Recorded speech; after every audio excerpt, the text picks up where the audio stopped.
Bonjour Isabelle. Bonjour Pascal, quel bonheur. Je croyais voir Mathieu. Et non, Mathieu, il fera d'autres vidéos plus tard, Oui, il en a fait avant. Moi j'ai pas l'habitude avec toi. Ah, tu vas voir, c'est trop bien. D'accord. Tu sais ce que je te propose? Non. Un cours de mathématiques. Un cours de maths? Oui, oui, oui. Il paraît que t'étais pas top et moi, pas mal. Ah, Oui, oui, d'accord. oui. Donc on va essayer de voir, essayer de réviser un petit peu, alors, pas tes lacunes, mais tes expériences et D'accord. ce que tu sais. Alors pour ça, je suppose que tu fais allusion à un thème qu'on va aborder aujourd'hui. Bien sûr, sans Qui est problème. l'amour de ton Dieu et l'amour de ton frère. D'accord. Et pour ça, on va faire référence à un petit texte qu'il y a dans Éphésiens, on ne va pas le lire, mais Éphésiens parle de la longueur, de la largeur, de la profondeur et de la hauteur de l'amour de Dieu. Dans la Bible. Exactement. Mathématiques dans Voilà. la Bible. Oh ben, là, c'est ton dada. Alors, la longueur, hein, Passons, hein, la largeur, on peut. pas mal. La hauteur, Bah, c'est pas non plus au top. Au Hein. top. Et la profondeur, on n'en sait rien, donc faut qu'on cherche. il faut qu'on cherche. Voilà, très bien, très très bien. Alors, Dis-moi. voilà. En fait, ce qui est intéressant, ce qu'on voudrait aborder, c'est de dire, mais on parle toujours de l'amour de Dieu. On dit que Dieu est amour. On dit que cet amour, il s'incarne en Jésus, qu'on va fêter dans quelques jours. Mais c'est quoi l'amour de Dieu pour en finir? Et Saint Paul nous donne quelques petites pistes dans Éphésiens, quand il parle justement de la longueur de l'amour de Dieu.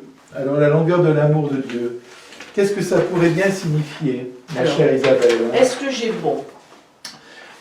Alors vas-y, je te laisse lire. La longueur de l'amour de Dieu, c'est qu'il est depuis toute éternité.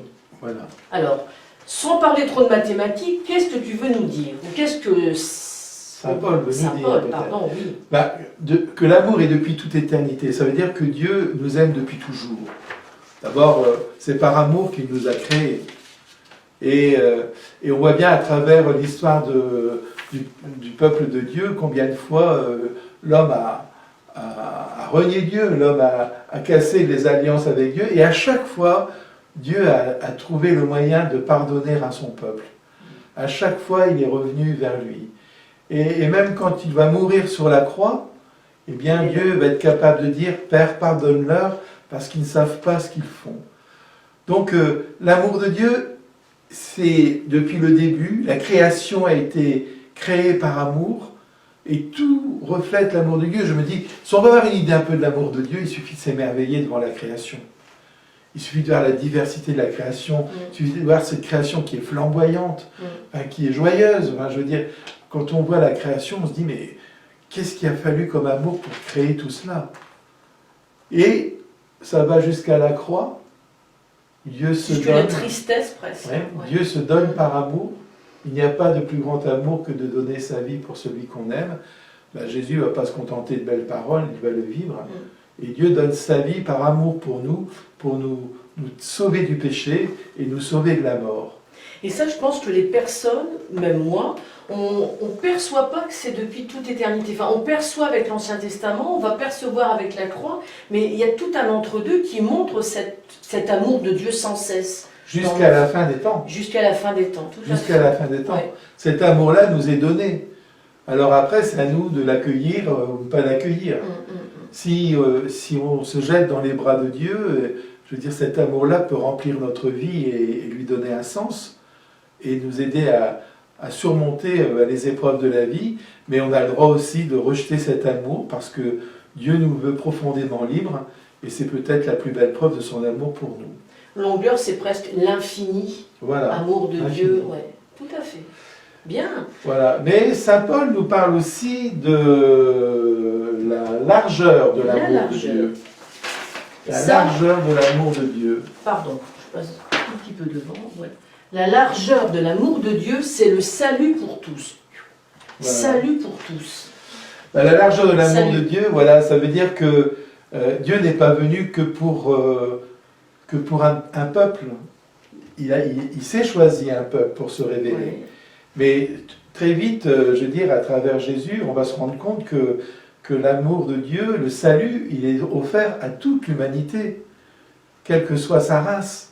quelles que soient ses convictions, on dira, Dieu s'offre à tout le monde.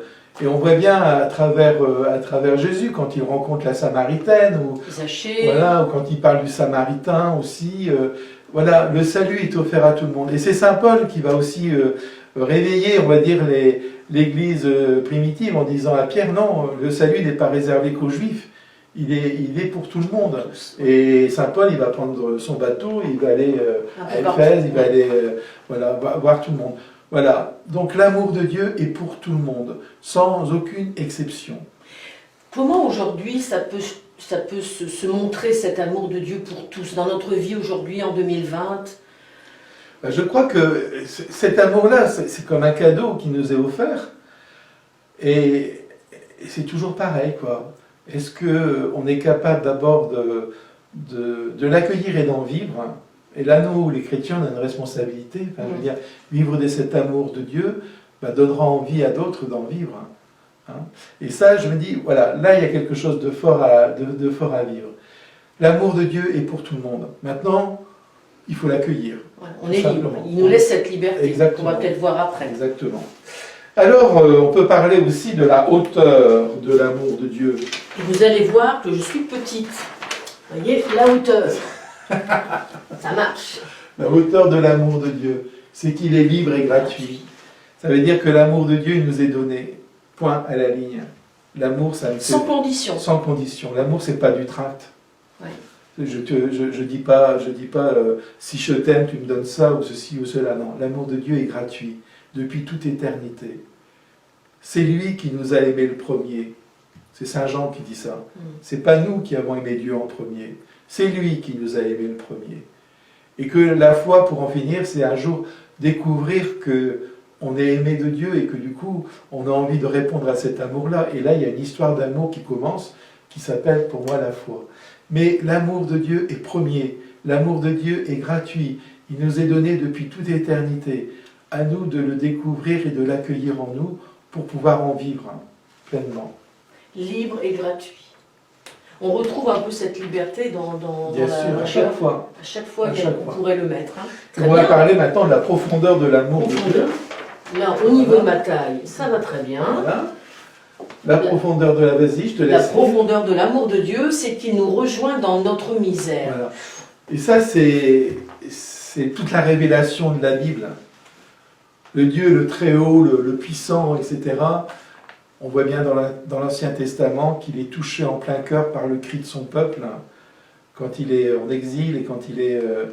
on voit bien qu'à travers Jésus, comment Jésus est touché par la foule qui vient vers lui, que Jésus va rejoindre les gens dans leur péché, dans leur misère, dans leur faiblesse, pour leur dire, mais Dieu vous aime, donc accrochez-vous à cet amour-là pour sortir de votre faiblesse, pour sortir de votre péché, pour sortir de votre misère.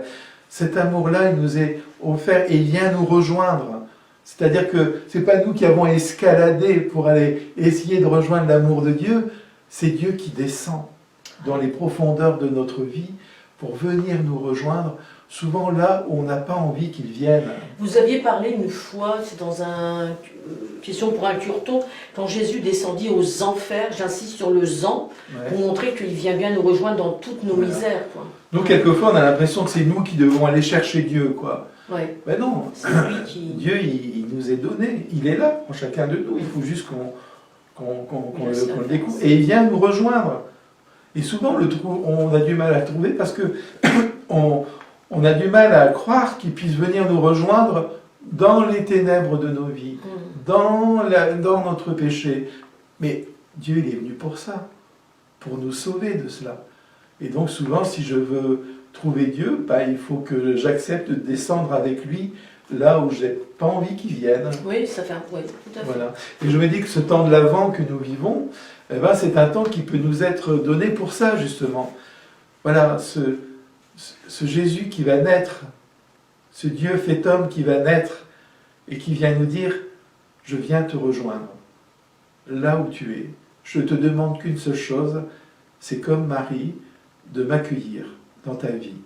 Et si tu m'accueilles dans ta vie, eh bien je vais pouvoir te sauver, d'une certaine manière. Je vais pouvoir te sauver. Pour être sauvé, ben, il faut simplement ouvrir son cœur à l'amour infini de Dieu. Et alors, ce qui est aussi fort voilà, aimer Dieu, c'est bien. Hein, on voit bien, il vient nous rejoindre, il est depuis toute éternité. C'est libre et gratuit. Son amour est libre et gratuit. C'est pour tous. Son amour est pour tous. Il vient nous rejoindre dans notre misère. Aime ton Dieu, laisse-toi aimer par ton Dieu. Mais ça veut dire, ces dimensions-là, nous avons à les vivre avec notre prochain. Voilà. On doit montrer à l'autre qu'il est aimé comme il est, et que moi je dois l'aimer comme il est. Je dois lui montrer que cet amour, il est gratuit. Voilà, s'il ne veut pas... Voilà. J'attends rien, je t'aime, point à la ligne. Je dois lui montrer que cet amour, eh bien, c'est pour le sauver aussi d'une certaine manière. Hein. Et puis, qu'il vient le rejoindre, parfois même dans le pardon que je dois lui donner, pour qu'il puisse se sentir aimé et par moi et par Dieu. Voilà, vous voyez, la fête de Noël, eh bien, c'est mathématique. Voilà. C'est ce Dieu qui vient nous rejoindre dans tous les aspects de notre vie. Ce Dieu qui se fait homme, c'est l'amour qui vient au cœur de notre humanité nous dire jusqu'où Dieu est capable de nous aimer. À bientôt. À bientôt, merci.